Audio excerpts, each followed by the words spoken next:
Bonjour à tous et bienvenue à la revue de presse de ce vendredi 22 mai 2024. La presse ivoirienne se projette déjà dans la présidentielle 2025 et reprend à son compte les faits, gestes et discours des politiciens.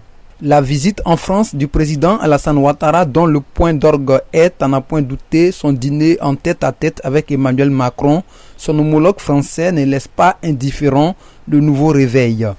Le confrère s'interroge à sa une que dans la perspective d'un 4e mandat, Ouattara ne va-t-il pas lancer un ballon d'essai à Macron ce jour? L'Inter, pour sa part beaucoup plus circonspecte, parle d'une nouvelle rencontre 4 mois après la dernière. Le confrère livre les sujets à l'ordre du jour.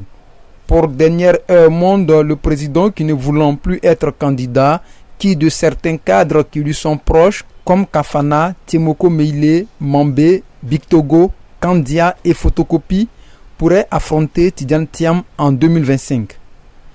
Le mandat recadre le confrère en barrant sa une avec la certitude que rien ne s'oppose à la candidature de Ouattara. Le journal estime que le président du RHDP fait peur à l'opposition. Le Matin vient appuyer le mandat en indiquant qu'à 18 mois de la présidentielle, Ouattara et le RHDP prêts à écraser tout sur leur passage. Autre élément abordé par la presse dans la perspective de la présidentielle 2025, c'est la candidature de Gbagbo qui continue de faire jaser. Le Temps qui fait parler d'Ano Djedje affirme de façon péremptoire que, vieux ou pas, c'est Gbagbo notre candidat.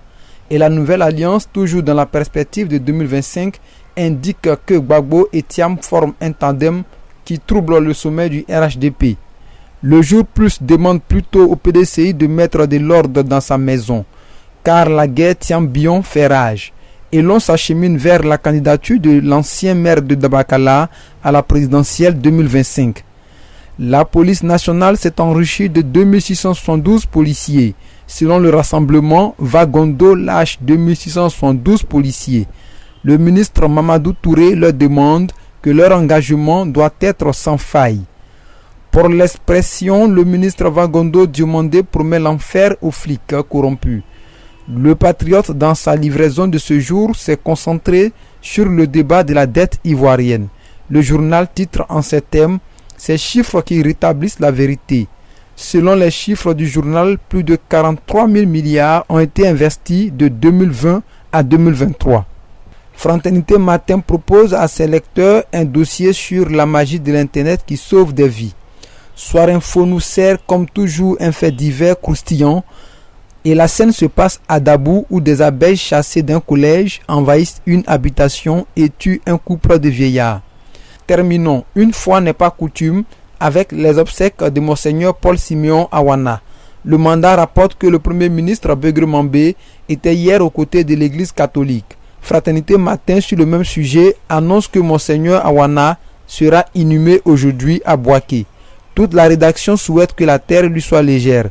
Merci de nous avoir suivis et nous vous donnons rendez-vous lundi.